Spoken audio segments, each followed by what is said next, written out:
Numerical Computation, Chapter 2, Video number 6. In this video, we look at some theoretical aspect for polynomial interpolation, namely the existence and uniqueness of these polynomials.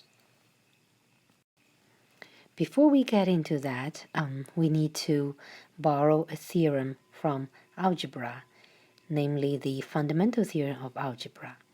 You might remember this. If not, we'll review it. So the theorem says the following. It's about polynomials. Okay, so every polynomial of degree n that is not identically 0 has maximum n roots. So the way you count roots will be including the multiplicities. So if a root is a double root, then it's counted twice, and if it's a triple root, it's counted 3 times, and so on and so forth. And these roots may be real or complex. So as a consequence of this statement, we have the following. So this implies that if you have a polynomial of degree n, and somehow you manage to find that it has more than n roots, then this polynomial must be identically 0. So think about this theorem. I hope it's clear to all of us. Now we are ready to state the theorem on existence and uniqueness of interpolating polynomials. So the same data set, xi, yi, is given, where xi's are distinct. And the theorem says that there exists one and only polynomial Pn of degree less than or equal to n, such that it interpolates the data. So what does it mean is Pn at xi equals to yi for I from 0, 1 all the way to n. So the theorem actually states 2 parts. One part is the existence. It says that to interpolate n plus 1 points by polynomials of degree n, you can always find some polynomials that will do that job. And then the second part is the uniqueness, and it says that there is only one such polynomial. So we need to prove both of them. Well, let's take a look at the existence.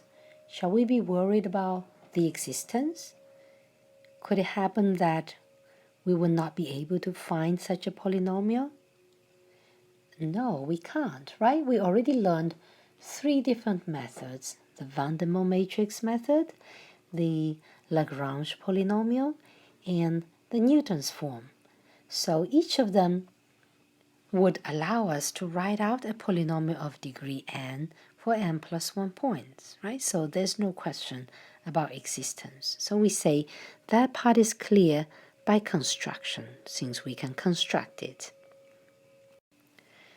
What remains to prove is that such polynomials are unique. So how would you show that there exists one and only such polynomials? What argument would you use? So we'll be using this rather simple argument to prove the uniqueness. So we assume that there are 2 polynomials that will do this job. And then in the end, we show that these 2 polynomials must be identical to each other, therefore uniqueness. Okay, so let's denote these 2 polynomials as p and q. They are both polynomials of degree n, and they interpolate the data so that p at xi equals to yi and q at xi equals to yi for I from 0, 1 to n plus 1 data point. And then now we construct a new function. Let's call it g of x, which is simply p of x minus q of x. So if p and q are both polynomials of degree n, and g is just the distance between those 2 functions, so g will also be a polynomial of degree less than or equal to n. we are now interested in finding the zeros for this function g.